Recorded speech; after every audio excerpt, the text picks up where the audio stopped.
Welcome to the Kessler Foundation National Employer Survey that we just recently completed and just put out yesterday in national news. It's a supervisor's perspective. So I think you'll find it very interesting in terms of what supervisors are doing to successfully not only employ and hire, but also retain individuals with disabilities in the workplace. I'm Roger DeRose with Kessler Foundation. We apologize that the captioning is not working, so if you have a need for that, please join us over here. I wanted to thank our congressional leader, which is Congressman Rodney Frelinghuysen, who secured this room for us, and I know some of his staffers were going to join us today. And I also wanted to welcome Deputy Assistant Secretary Jennifer Sheehy, who's going to say a few words in a moment. The Kessler family is here today. I saw Rick Kessler. Rick, are you in? Where are you, Rick? Rick and Daphne, his wife, is here, and his daughter Sam is here, and I think his goddaughter Allie Lewis is here as well. So welcome to the Kessler family. They are the grandchildren of Dr. Henry H. Kessler, and he was a global pioneer in the area of physical medicine and rehabilitation. So when he started the hospital back in 1948, he really set the trend for what we know today as PM&R, or physical medicine and rehabilitation. And he always looked at things from the point of view of how do you treat the entire person.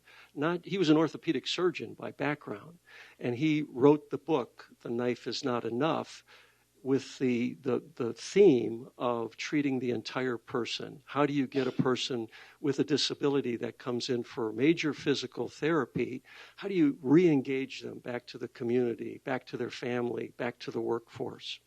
So we have been working on this for about a year now, and we've been in collaboration with Andrew Houtenville from the University of New Hampshire, along with his colleague Kim Philips. John O'Neill is our Director of Research Employment, and I think most of you know Elaine Katz, who heads up our grant making. Some of you have probably received grants from the foundation, and she also heads up our communication program. This survey, from my perspective, I hope will accomplish a few things. Number one, I hope that it will help us influence policymakers here in DC as well as in the states, so that we find new ways to not only hire successfully people with disabilities, but retain people with disabilities.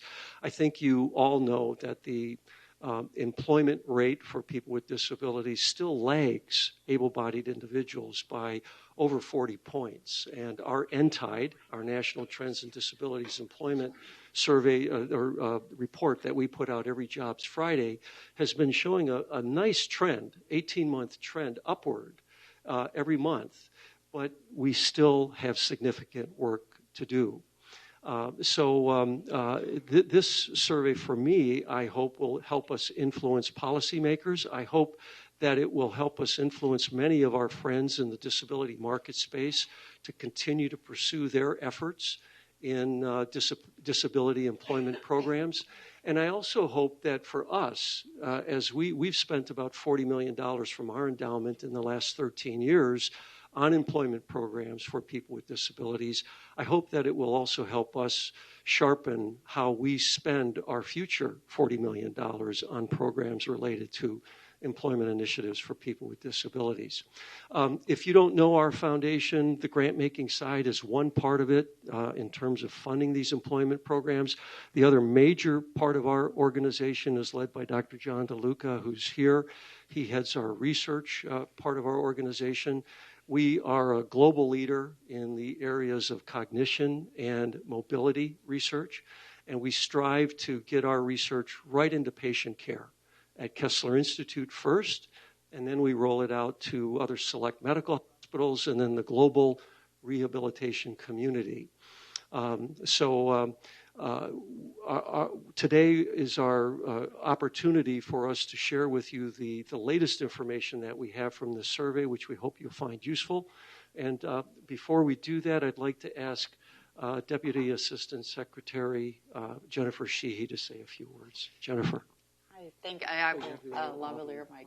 Thank you so much, Roger, and it's really great to be here at the after the first week of what we affectionately know as NDEAM, the National Disability Employment Awareness Month, and Vanna White Elaine Katz is holding up our poster, which is bearing our theme, Inclusion Drives Innovation.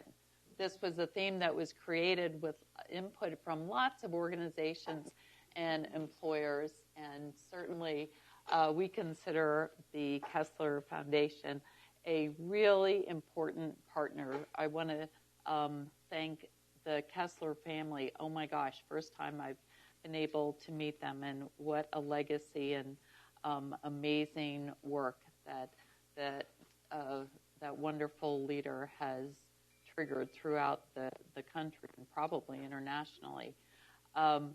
So I just want to say that we love data.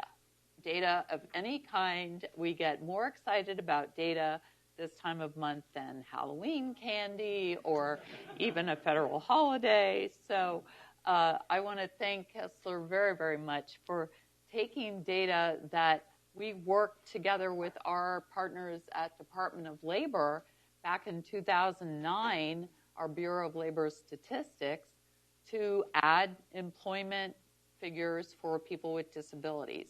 And the best thing that we could hope for is exactly what Kessler took on, and that is taking that data, those statistics, and then making them understandable and doing analysis and then disseminating that and helping teach people all over about what this data means.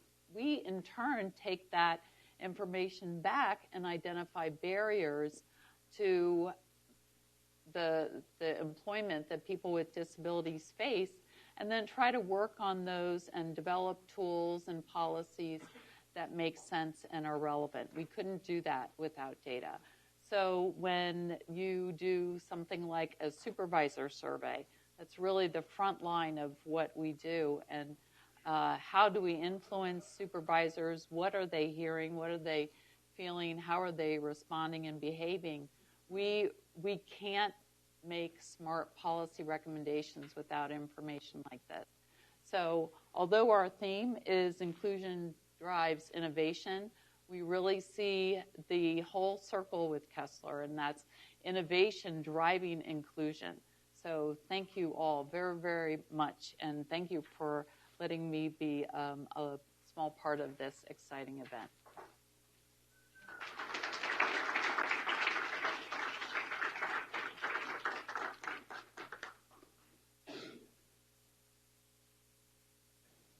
Thank you, Jennifer. Thank you, Roger.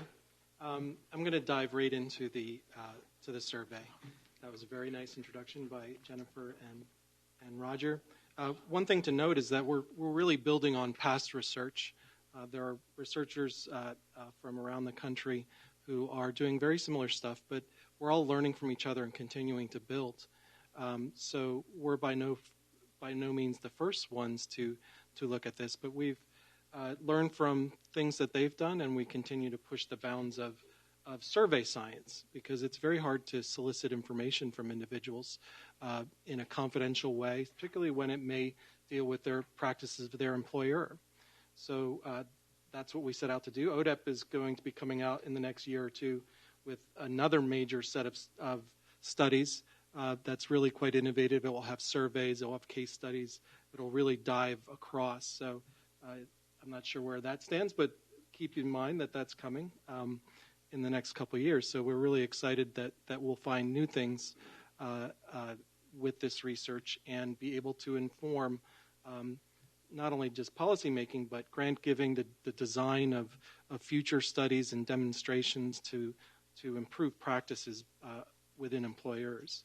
So the main objectives were to identify the processes and practices used by employers to increase the employment of people with disabilities and the effectiveness of those practices and policies. And that's really where we're kind of starting to push the bounds to identify the effectiveness of these practices.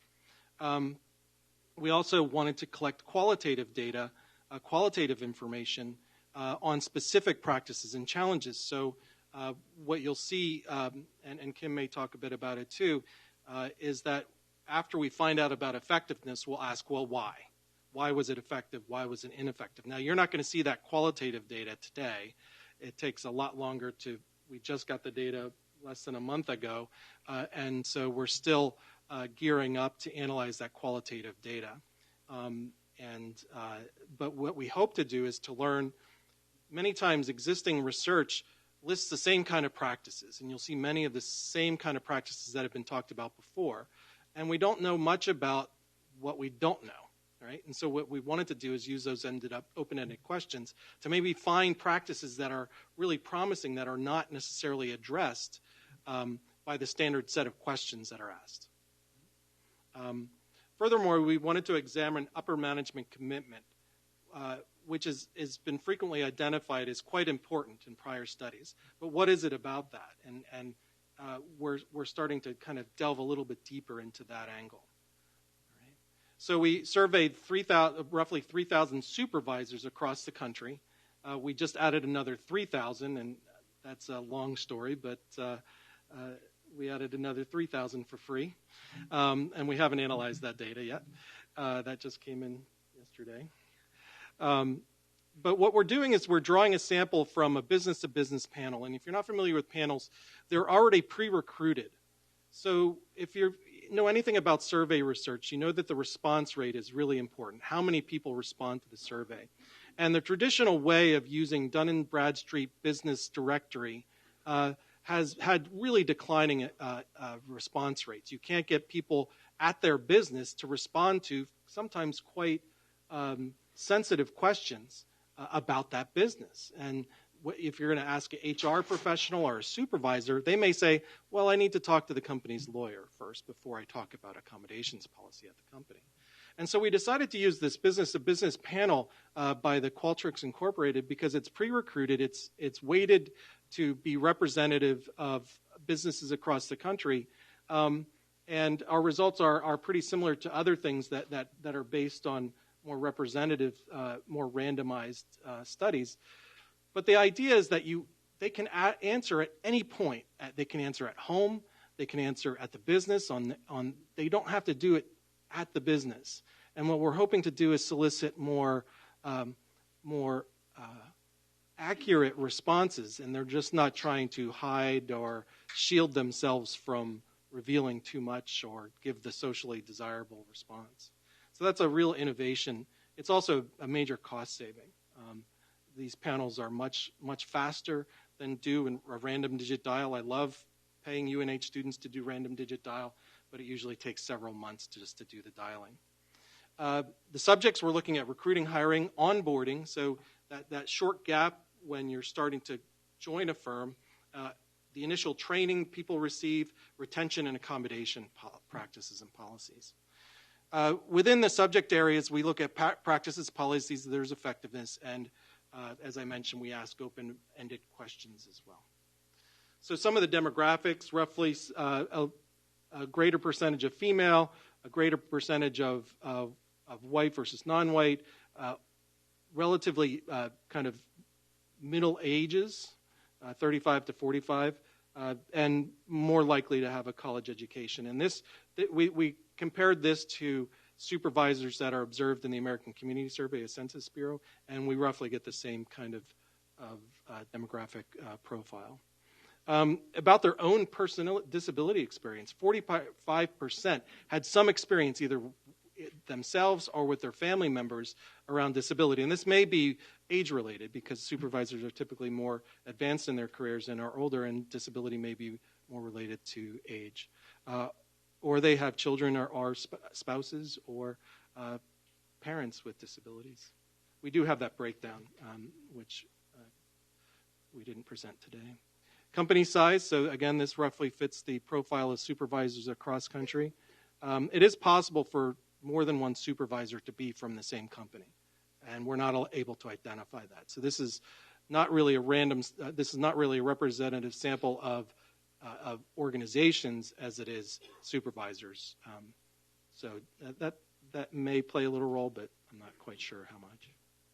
So in terms of supervisor experience, how long at the employer? So about 32% were in their first 5 years, and then kind of diminishing thereafter.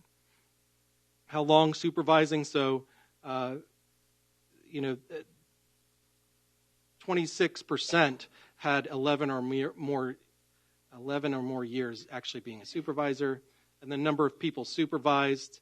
So let's say 36% only supervised 1 to 5 people. So that's the largest group. When we do further analyses, we'll include these kinds of things to break down our analysis, to focus on maybe people with a lot more experience or people with only recent experience. So it might be quite different for people who only have recent experience versus people who have long-time experience. Experience hiring people with disabilities. So this is a table that shows kind of how, not just their experience supervising, but also their experience hiring people with disabilities. 10% said they had no experience hiring people with disabilities, which is pretty small. That was really encouraging to see.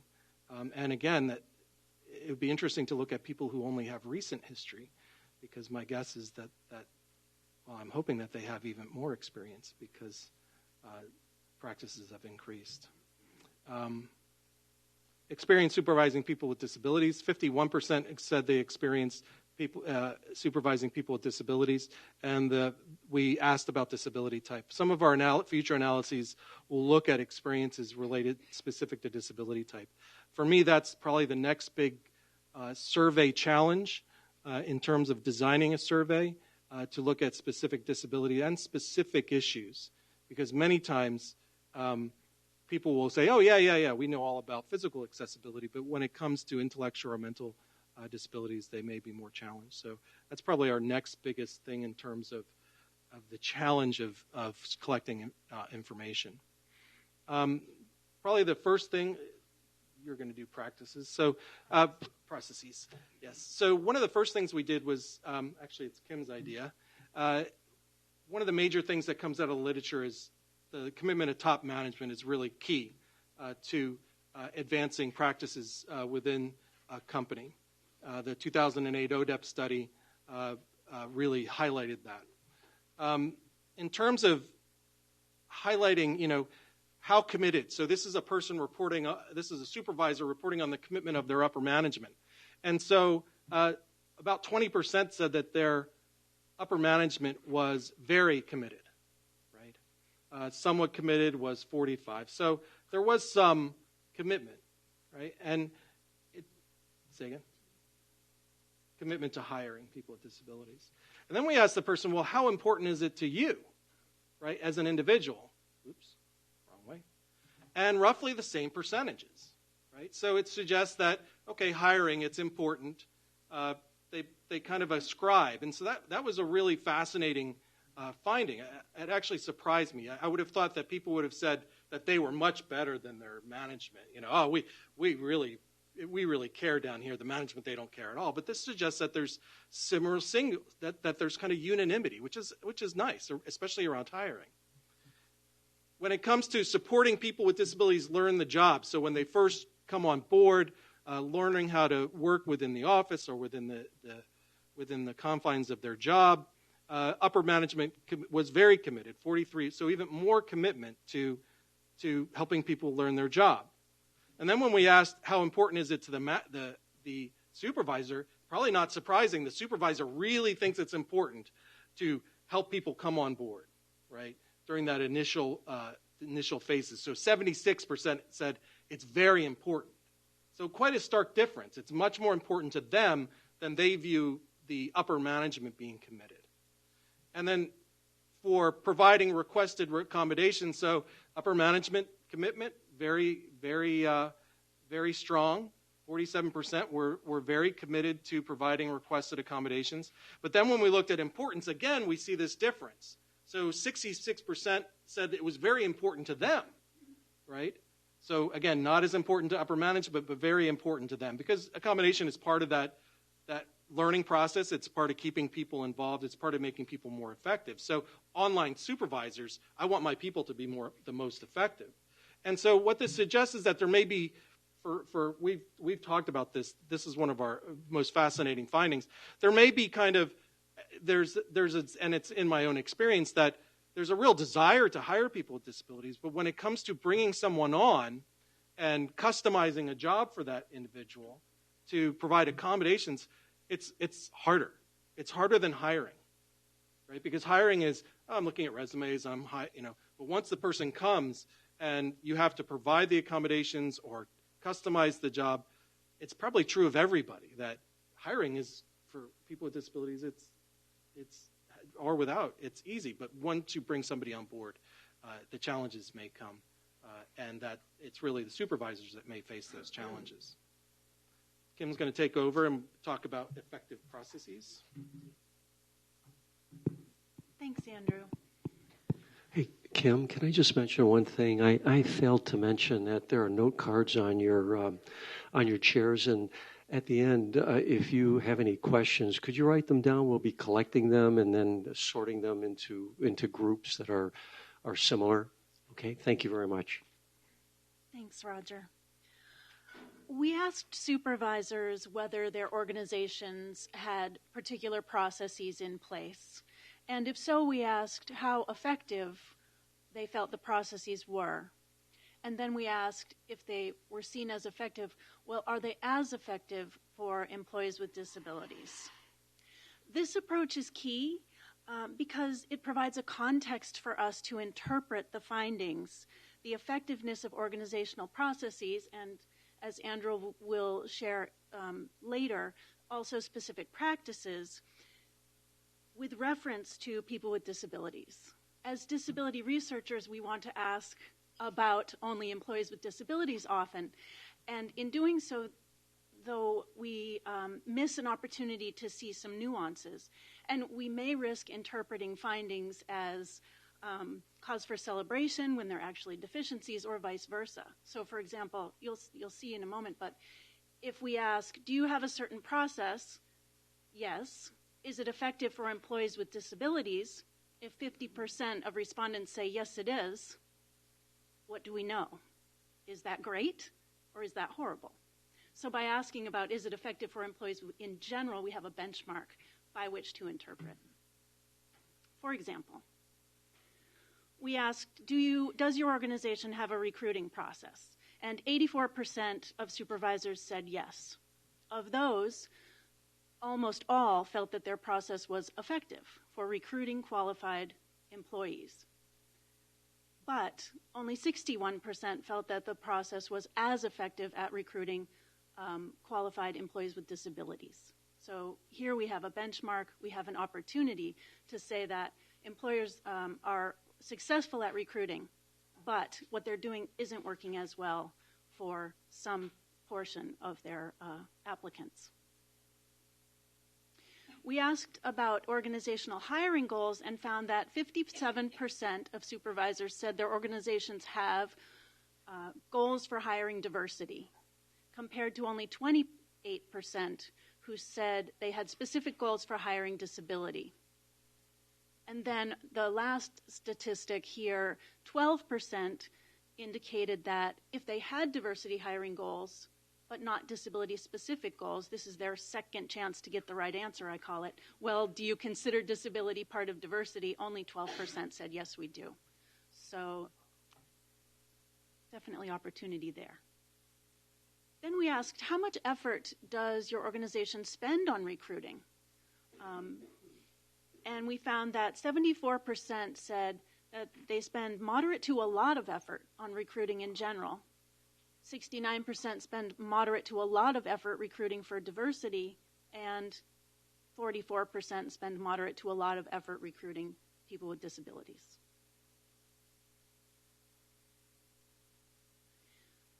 We asked, do you have a process to support your employees to learn their jobs? And 86% said yes. Of those, nearly all said that their process was effective. And almost three-quarters, 73%, said that it was as effective for people with disabilities. this is encouraging.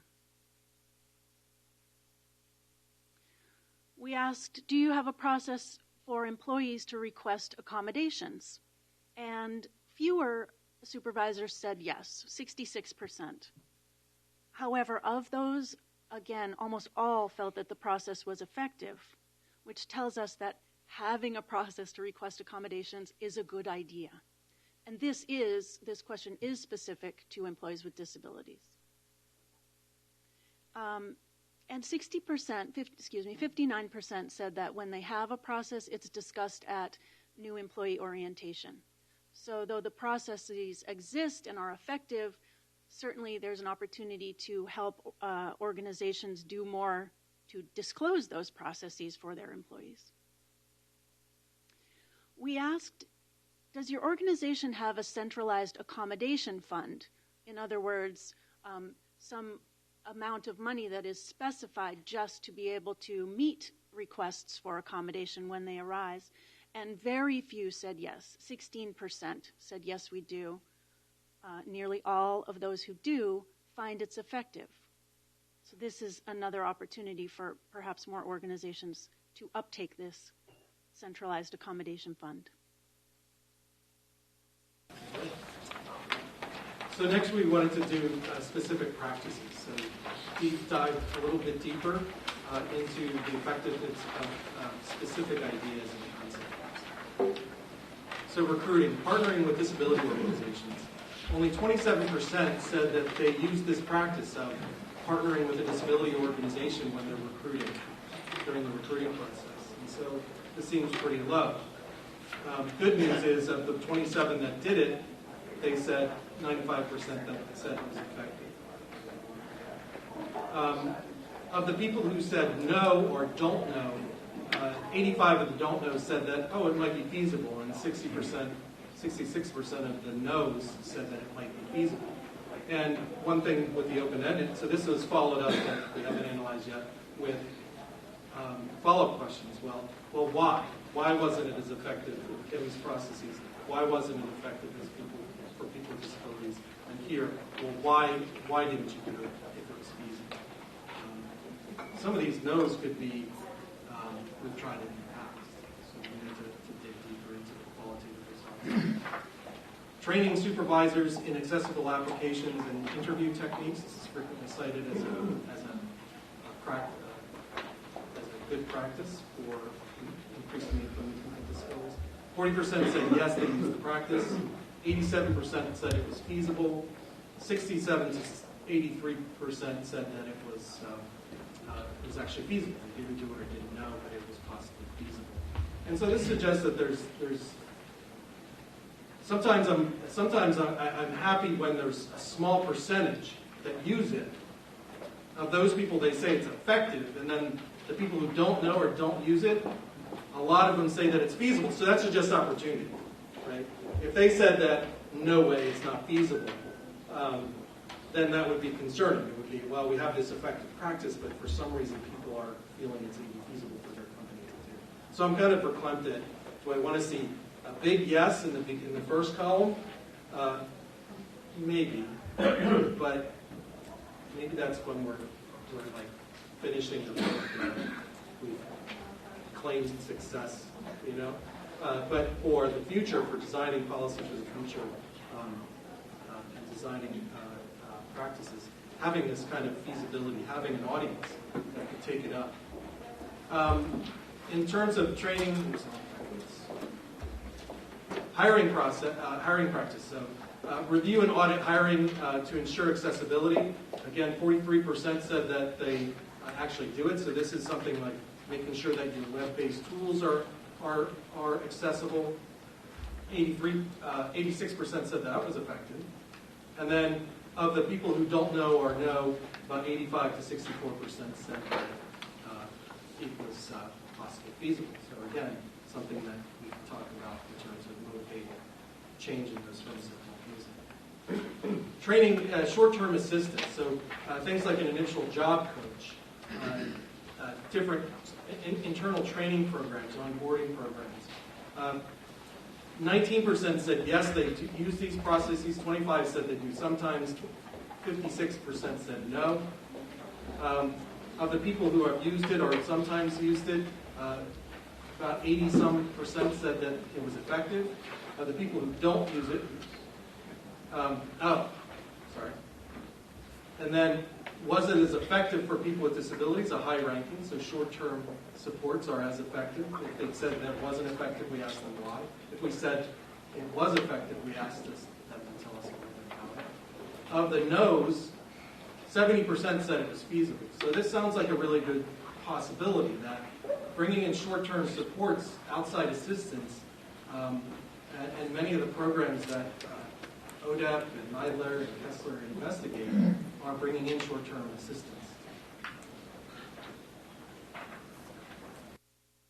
You should have just told me to turn on my microphone. Sorry, everybody. Job shadowing. 61% said that they used it. 27% said they used it sometimes. Very effective for the folks that have used it. Of the 12% that said no, shadowing is as effective for people with disabilities. 75%, 80%. So good marks. I keep going the wrong way, sorry. Of the people, 12% that don't use it, 70% said it's feasible. So this might be something that, maybe there's not a lot of work to be done on how job shadowing is implemented in companies. This seems like it's relatively successful. In the qualitative, we might find out some very specific disability things related to specific disability types. We're not sure what we'll find, but we've got almost 6,000 responses, so we'll find out something. On-site training by supervisors and coworkers, 73% said they did it. 97% of those people said it was effective. Similar results for people who use it sometimes. Of the 5% that, and it's relatively close to being as effective for people with disabilities, feasible, highly feasible for the 5% that said they didn't do it. Again, this is a place where these numbers are pretty good, but we might want to look into it to look into specific instances. That might be quite important for certain subpopulations of people with disabilities. Accommodation practice, so job sharing as an accommodation practice, very few use it. Job sharing is probably something that has to be customized and depends both on the person with the disability and the other person that they may be teaming with. Although 95% said it was effective, the ones that did use it. And of the ones that sometimes use it, 86% said it was effective. So this is a real possibility, right? Was it as effective for people with disabilities? Yes, for the most part, yes. So now this is a real possibility, right? So of the 57% who never used it, and so job sharing for me sounds very much like customized employment or individual employment planning. So what do you think the percentage feasible is? Go ahead, John. What do you think? 48. Oh, how did you get? No way. You were looking at his slides. No way. Wow. I guess so. Yeah, he's the director of Kessler Foundation Research, so I guess. So flexible work schedule. So this is a frequently used, although not as frequently as I would have thought. 25% said yes. 52% said sometimes. Was it effective? Very. Was it as effective for people with disabilities? For the most part. Of the 23% that said no, 48% that it was feasible. So that's not a lot of opening. But again, the qualitative results might bear some interesting information. In terms of accommodations working from home specifically, at least some of the time, 18% said yes. I'm can only imagine this is going up as people are more working at a distance. 38% said sometimes. 45% said no. Not as effective as flexible time, and that's not surprising. Some of the staff members that, well, I won't make it. She might be listening someday. Just kidding. And marginally effective. More effective for the people who use it, who said they use it rather than sometimes use it. In terms of the no, only 21% said it was feasible, right? And that's not surprising. We do have industry and company size, so we could look at whether there's industries in which these are pertinent, but there are a lot of jobs that it's not feasible to work from home. This isn't a big surprise, but it'll be interesting to see what kinds of companies have these kinds of policies. Cultural competency training. So regularly 43% said that they use cultural competency training for employees. 27% said that they've used it in the past. 30% have said they never used it. Is it effective for retaining people with disabilities? 95%, most of the people that used it said that it was effective. Is it feasible? 80% said it's feasible. Now, this is something that's effective. They say is effective. Is it effective at reaching its goals? Probably. Is it effective at overall change? That would be something that if someone wanted to do specific research around cultural competency and how, not just for disability, but for all differences, cultural differences, that it'd be great to see that disability is one of those elements when it is studied. All right, so that's the main results. Again, we do have all these qualitative results. We also have the ability to recontact these individuals, right? And that's going to be something that we have to go through the qualitative results, and we may find some people who for IRB perspective, we need to reach out to. But this really provides potential for following up. So if there was a set of people who faced a similar issue, or at the end of the survey, we also asked them for successes. So this is where we kind of asked, okay, you've heard the whole thing. What are some things we missed, right? Because we just took the existing literature and started asking what the existing literature had been talking about. But now we want to know what else is there? What other practices are there? And then also, what other challenges have we not talked about? And that's where we may find things on specific disability types or specific instances, specific types of jobs and tasks, right? And with 6,000 or so respondents, we can then draw from, well, I think we can only draw from the second 3,000. That's why we got the free second 3,000. They forgot to ask the recontact question. So they felt bad, and they gave us an extra 3,000 people. And so we can ask those individuals for follow-up. We could also ask, you said it was effective. Is it still effective? So we could treat this like a longitudinal question and say, okay, you said it was effective X number of months ago or X number of years ago. How's it going? Right? And so this kind of ability to ask a follow-up really has a lot of potential. Because a lot of these things, we want to know about how it changed. The best thing that could happen is we have a big recession, and then we can go back to them and say, sorry, a big recession, and then we can say, okay, well, how did it break down when things went south? Or, okay, let's say we have a huge booming growth period, right? And we continue, so as an economist, recessions are always interesting. But let's say booming growth, right? Things go through the sky, 10% growth rates. Employers are scrounging around for every possible worker. They're creating universally designed spaces at a pace they've never done before. We could follow up after that period and say, well, how did you adjust to that? Right? One of the things we want to do is really look at disability type. We also want to look across the different sizes. Company size always plays a role in all the past studies. Years of experience of that individual, as I mentioned earlier. And also kind of other factors, whether I'm really fascinated to look at, given their own experience of disability in their lives, either themselves, with a family member, and we have that kind of specificity I didn't present. Does that make a big difference in how effective? It might actually dampen effective. They might have much higher expectations or understand some of the difficulties, and they may actually see that things are less effective. And then we can look at their responses and their qualitative responses and find out more information why it wasn't effective, or in the converse, why it was effective. So we have lots more data to look into. One of the things that also I want to mention in terms of the future is that we're doing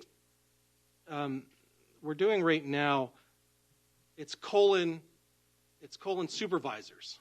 What we'd like to do is someday expand that to go back to the workers. We did a workers survey, but it was more on search and job search and things people do to strive to work. We didn't ask about employer practices and those specific things, but we could go back to workers and say, did they have this practice? Was it effective for you as a worker with a disability? We could ask coworkers, although we're still trying to figure out kind of what we really want to tap coworkers in to learn about. And then we also might go after senior leadership. We might go after HR professionals. This kind of Qualtrics survey is really powerful at being able to locate those individuals, because recruiting those people using a random digit dial is just not feasible. So we have lots of ideas. And as Roger said, if you want to write down questions or ideas and your name or not name, we'd be happy to do things. We're going to turn it over now to... What's that? John and Elaine are next. Yeah, John, and Elaine we're going to comment for a minute or two, and then we'll start taking questions from the audience.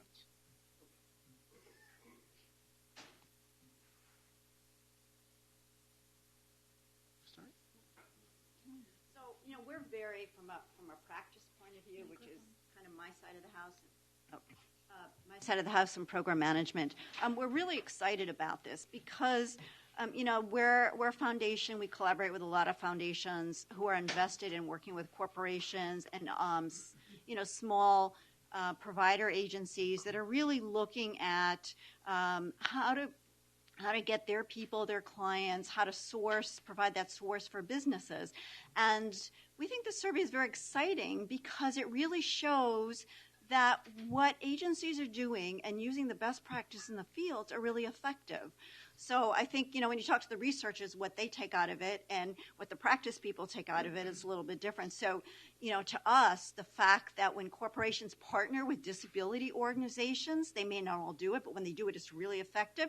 That says a lot for the field. And there are companies now, you have Amazon, you have Sears, you have Cintas, you have Pepsi. We've been involved in a Pepsi project for the past 4 years. When those companies work with their community partners, it really helps onboard and get those people in jobs and working at those companies. The other point that we'd like to pull out too is the whole accommodation fund. We all know that, I'm preaching to the choir in this room, accommodations really can cost less than $500, less than $250, may not cost anything. As I've said to other groups, the big thing now is to provide standing desks for everybody, so special chairs if you have back problems. So providing accommodations, corporations do all the time in businesses. But the fact to have a central accommodation fund that we pulled out of the survey really showed was effective means something. When you give somebody the tools to do the job, they can do the job well, whatever that tool may be. So, again, we're really, really excited that this can provide some arguments, some concrete evidence that when provider agencies go to make those relationships in the communities with their business partners, they can say, this is the data we've seen. Let's try it and see how it works for you. With those few comments, I'm going to turn it over to John. Okay. One observation Andrew's already made, but I'd like to emphasize it a little bit. There are a number of underutilized practices that are felt to be very effective with people with disabilities, and such as partnering with disability organizations, such as training supervisors in accessible application and interviewing techniques, reviewing and auditing hiring practices, etc. There's several more.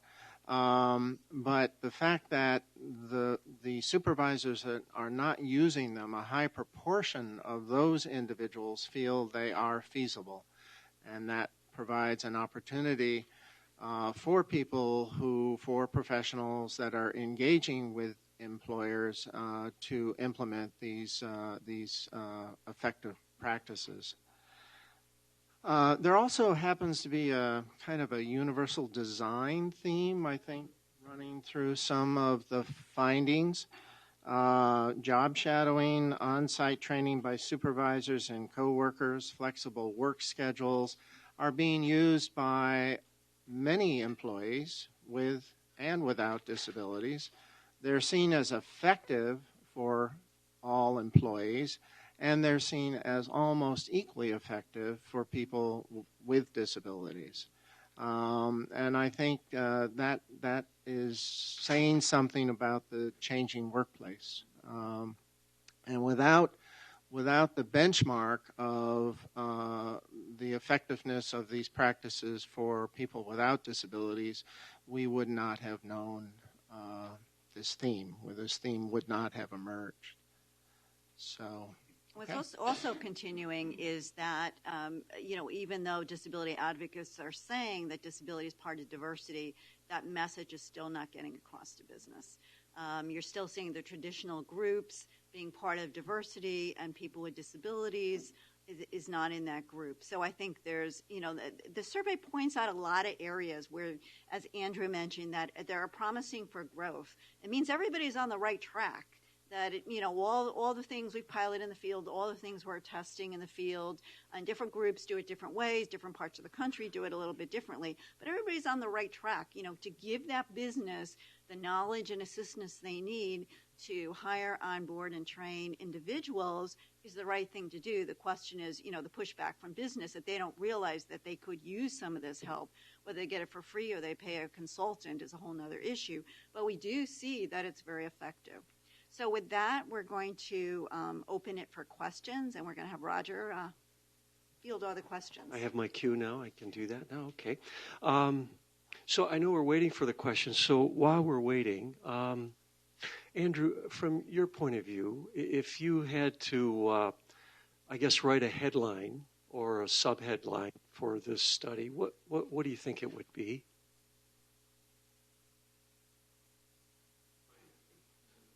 Thank you. So I have a couple that come to mind, so it's hard to pick the one. Sure. I might try to go with the theme that John mentioned, and that's universal design. Mm-hmm. That there are many practices that employers are using that are as effective for people with disabilities as in general. Mm-hmm.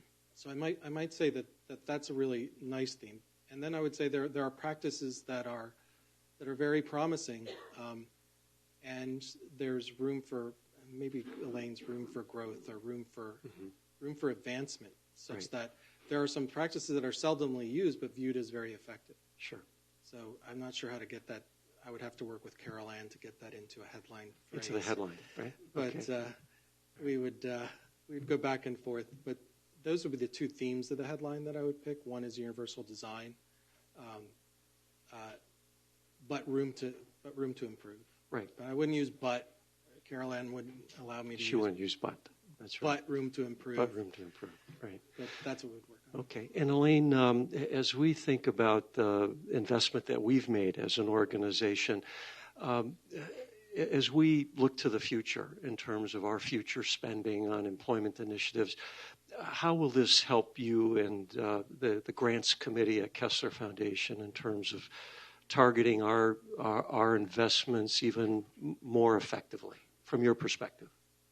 One of the things we've been doing is working with organizations, especially in New Jersey. We have a grant right now that works with local not-for-profits and helps them train their own staff and what's the best way to work with business and how to approach them with the right messaging. Everybody here knows it's not the pity party. It's that hiring people with disabilities who are good and capable can move your organization ahead to the future. So I think as we look towards the community, it's going to be more dependent on those community partners to really get the right message to the businesses so that they can target and find individuals within their communities. I think there's also the gap between, because you hear all the time, how do you find those informations? We had a project in New Jersey this summer where Pfizer came to us through people we knew, and they were looking for STEM students, science, technology, engineering, and math, who specifically could have a summer intern. They had never had their internship program target young college students with disabilities. And it was really pointing out to them how you do it, who you connect with. They got students. They were extremely happy. The students, some of them are coming back for future internships. So it really is providing the way to those businesses to guide them in a very professional way on how they can capture employees that will help them, move their business across. So we have a number of questions that have been put into groups. So John O'Neill, with regards to the data itself, will the data be available for will this data be available for download analysis in the future? And I wonder too, John, after you talk about that, and Andrew, John, could you talk about how you use the 2015 study that we completed for the 25th anniversary of Kessler Foundation, and how you use that to leverage new grant activity in the future? Sure. The Kessler Foundation 2015 survey of individuals with disabilities related to employment, one of the themes was striving to work. And instead of only talking about barriers and overcoming barriers, we also wanted to sort of look at how people with disabilities are striving to work, wanting more hours, having worked since the onset of disability, not working but looking. Those are all striving activities. And as we put together the results, it was pretty clear that Who's got the bubble wrap? That's what I wanted to know. Maybe I'm speaking too loud. I don't know. That's unusual. We found that 60-some-odd% of individuals with disabilities amongst our sample were striving to work. And we leverage the concept around striving to work to apply for a Department of Defense grant. It's a qualitative research grant where we will be looking at veterans in terms of those who are striving to work, and looking at the reasons and the processes behind striving to work. We're going to take a deep dive into the qualitative experience of veterans who are striving to work, and we're collaborating with the Tampa VA system with Lisa Ottaminelli. So that was one grant opportunity. The question about whether the data will be available to share. Other data sets that we've had or have been available. We like to get our studies, our major research studies out and published first, and then on an individual basis we have considered sharing the data with others. There hasn't been a really large request, but we have considered that in the past. We haven't had the conversation internally yet about this data set, but we will. Go ahead, Elaine. Also, if you visit our website, KesslerFoundation.org, and look under KF Survey 17, you should be able to find all the press briefings, a copy of their full report, also other information about our survey. So it's available online through our website. Okay. Yeah. Also, that said, if you're interested in specific results, you can call us, and these are sensitive data. We don't want to necessarily give them out. We have to think about that very carefully. But if you want a specific run, like you want to look at an industry or there's a question you want to know more about, certainly the quantitative results we could provide and do a quick thumbnail analysis for you. The qualitative, we have to be more careful because people might be disclosing their names. And so we really, before we release any of that qualitative data, we need to look for individually identifiable data. And so that would take quite a bit longer for us to to release. Okay. Andrew, I think this question is best answered by you. The tactics that were used to recruit, staffing firms, temp to hire. And then secondly, what role has the 503 regulation played in behaviors from your perspective? We haven't looked at we didn't ask about specific recruiting methods. We do expect to see them in the open-ended results, but we didn't have like a list of, did you use this, did you use that, did you use that? I think others have addressed that question in the past, so if the person or people want to contact me, we probably have some information from the prior studies about that, particularly some of the prior ODEP studies. In terms of 5038, whatever, 503, 504, that's my son's plan, whatever. 503, we had a question early on. We were really going to look at disclosure, particularly, and the processes that companies use for disclosure. We didn't keep those, did we? We kept some of them? We asked the question about disclosure. We haven't analyzed it yet. So the interesting thing would be to look at the goals and whether it enters goal setting. We don't have before and after 503 was implemented, so we wouldn't be able to answer the direct impact. Do we have federal versus state? We have sector, so whether it's federal, state, local government. So we could look at differences in goal setting by that. That may give us some information about 503, but I'd really love to have that before and after the implementation of 503 to see. Okay. And were there any questions encouraging self-identification for people with disabilities? No. Oh, yeah, we have one on disclosure. Yeah, self-disclosure, yeah. We could look at whether that's more likely to be done in federal versus non-federal government and versus private firms. So we could do that. We could do it by company sizes and stuff like that. Okay. But we don't have whether they're a federal contractor. Another question was, how do you find which type of training is most effective regarding different disabilities?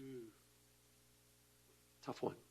That's the next grant, right, Roger? Yeah, it's the next grant. That's right. So this is really this is the kicker in the question. We can, with our existing data, look at people that have experience with only one disability type and look at their responses. This survey kind of went a little further, but not far enough to be able to answer those specific questions. One of the things I keep talking about the open-ended question, and I'm a very quantitative guy.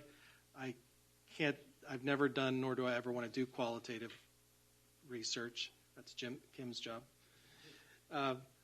But there's something, how many people have taken an economics class in their life before? How many people remember the production possibilities frontier? The two? Come on. So the production possibility frontier, you're looking for all possible options, right? And most statistics are based on the mean, right? What's the average, or what's the most frequently cited?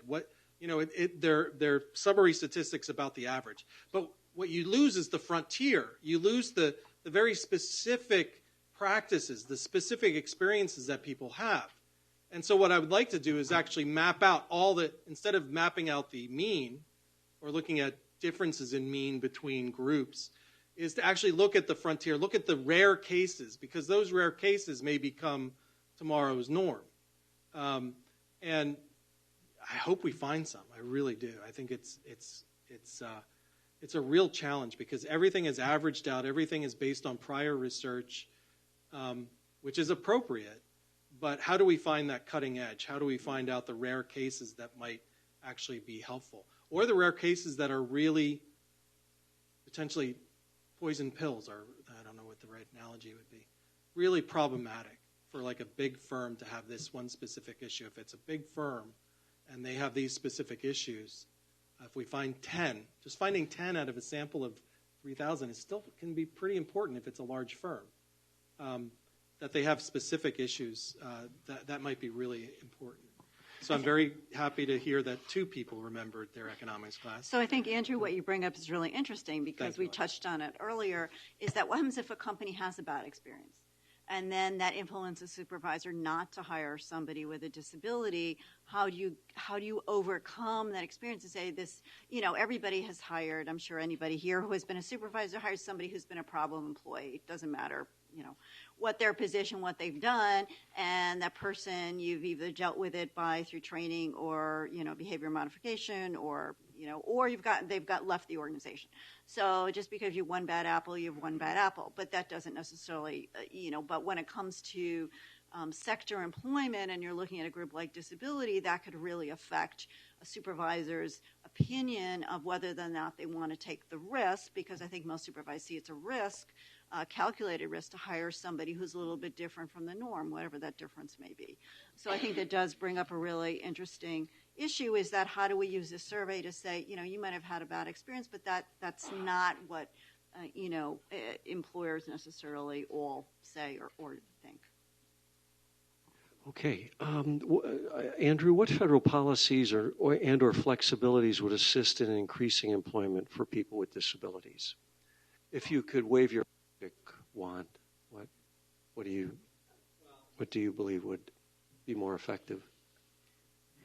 So not related to this survey. Right. But not related to this survey. There's one major policy initiative that has yet to be tried, and that is an earned income tax credit for people with disabilities.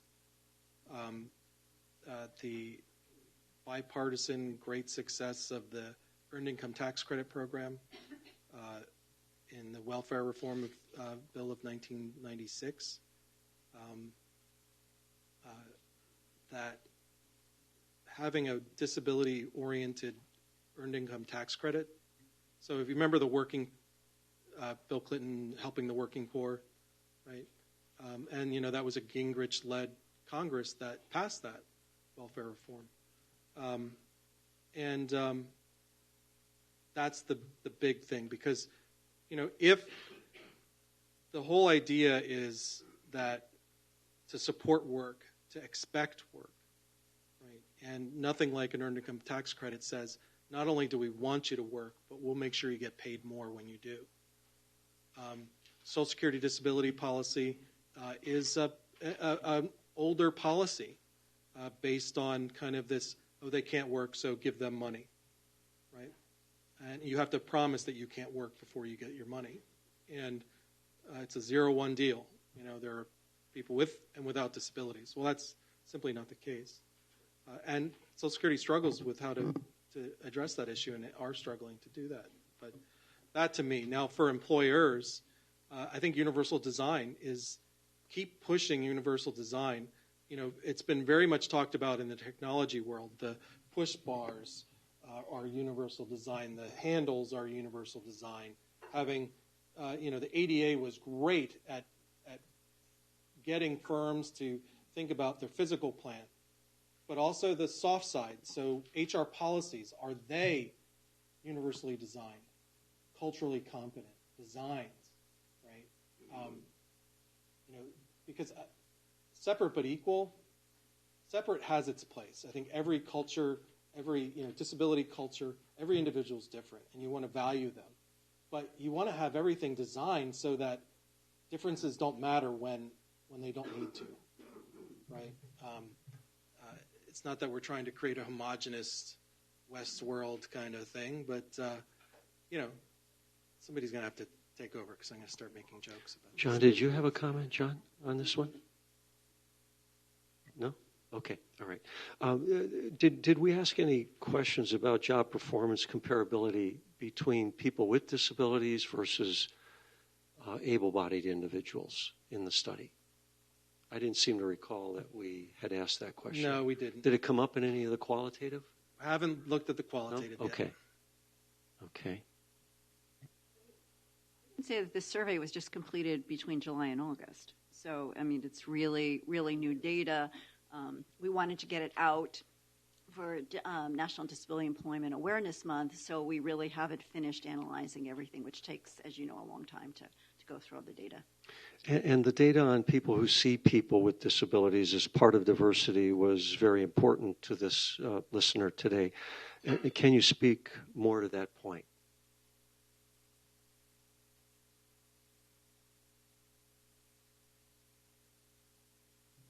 Yes, you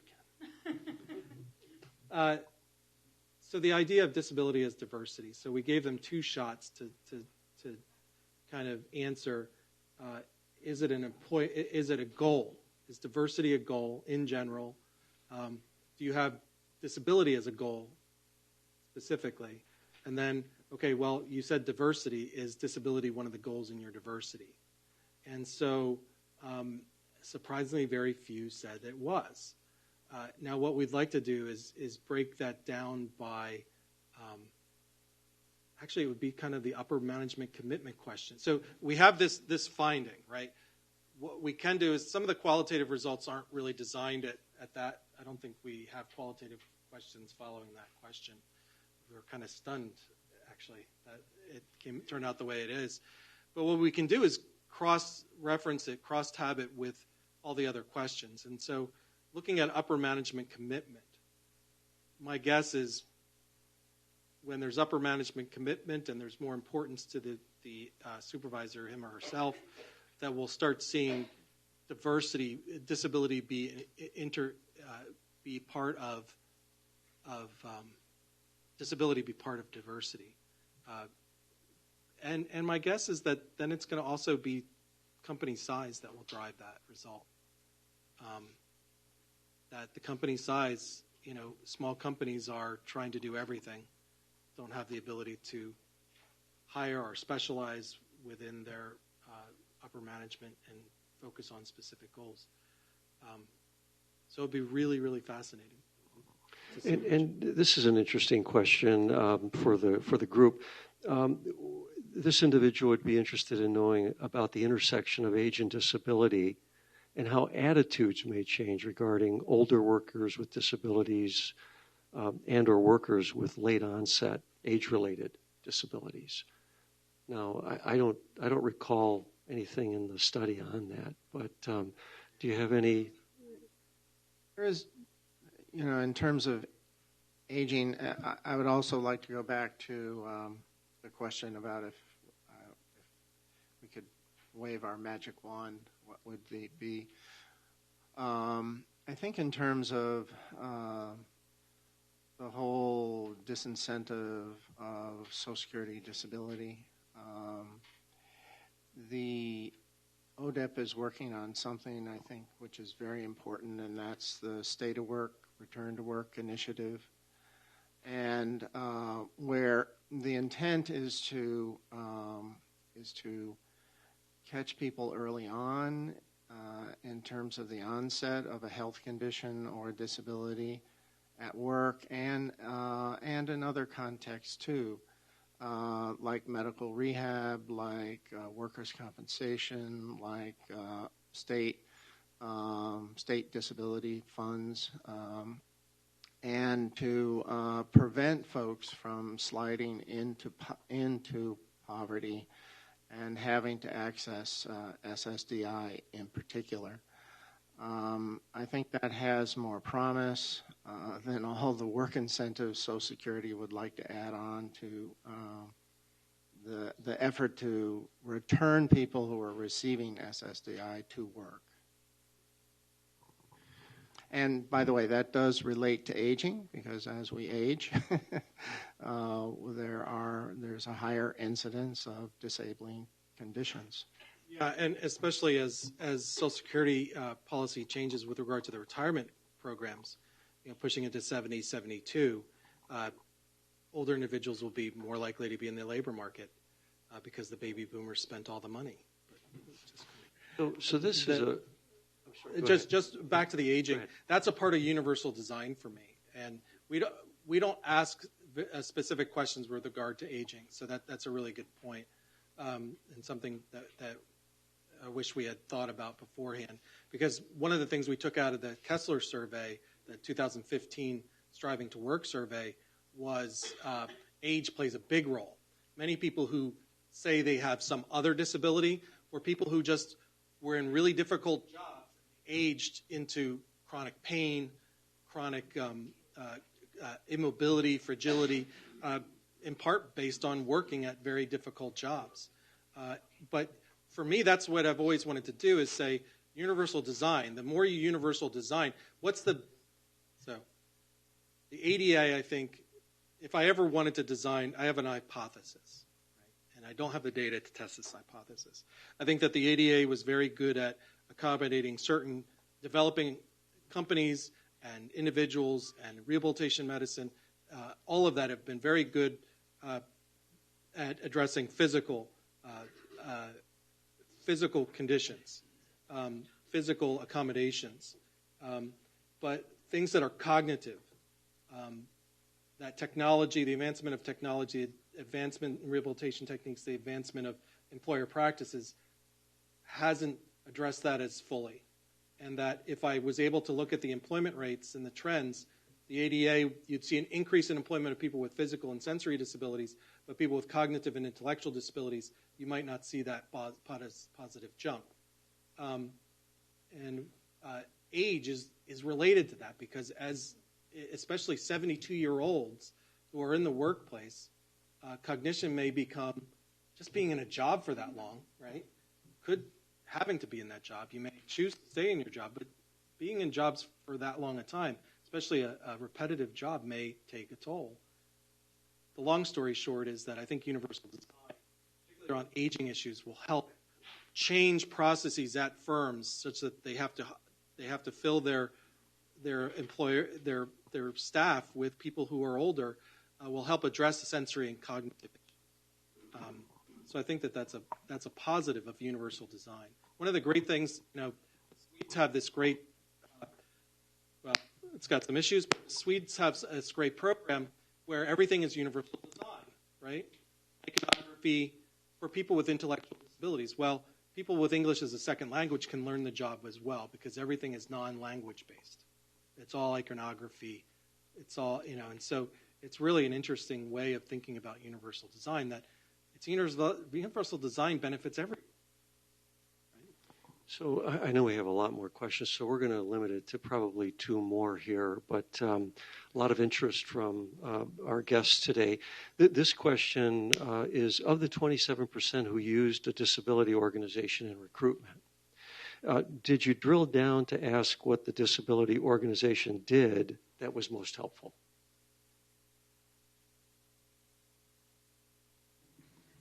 Thanks. That's a great question. We did not ask specifically in what ways did you partner with the disability organization to recruit qualified individuals with disabilities. However, I think, as Andrew has mentioned with some of the other questions that have come up, we may be able to get at that through some of our cross-tab analyses by looking at, for example, the effectiveness question. So if people did this, they were asked, was it effective?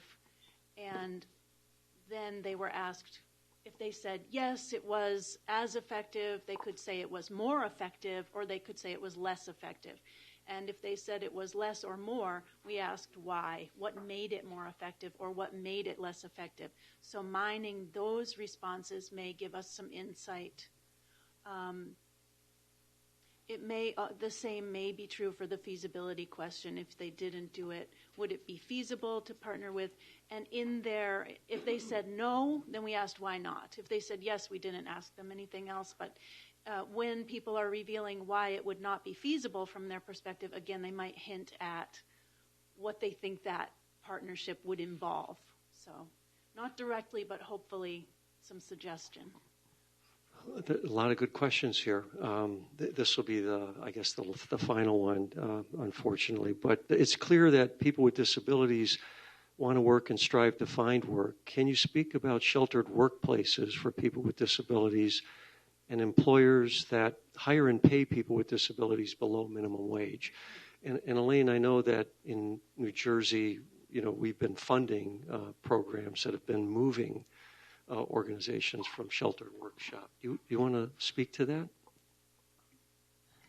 Well, that's, of course, the topic in everybody's mind today, who works in the area of disability and employment. Kessler Foundation has taken a stand that every project we fund, people should be earning minimum wage or better. We've also supported some organizations in New Jersey and also looked nationally to help those organizations transition people in traditional work settings, sheltered workshop settings, into the community. So that's where we are right now. I guess that's all I have to say on that. Okay. Any other comments on that question? No? Okay. Well, thank you so much, everyone, for coming out. I want to thank Andrew and Kim and John and Elaine for their presentations. And I hope you found this useful. And please reach out to us and let us know if there's anything else that we can do to make this information more helpful to you as well. A lot of great questions in this packet here that would probably take us another hour to get through. But thank you all for coming out today. Appreciate it. I was also reminded that November 3rd, NTIDE, which is our National Trends in Disability Employment Report that comes out on Jobs Friday, will have a special webinar that will feature our survey with special guests. So be sure to look for that. If you're not on the mailing list and want to leave us a card, we'll put you on the mailing list. Both University of New Hampshire sends out information and Kessler Foundation sends out information. Again, and there's information in your packets. So,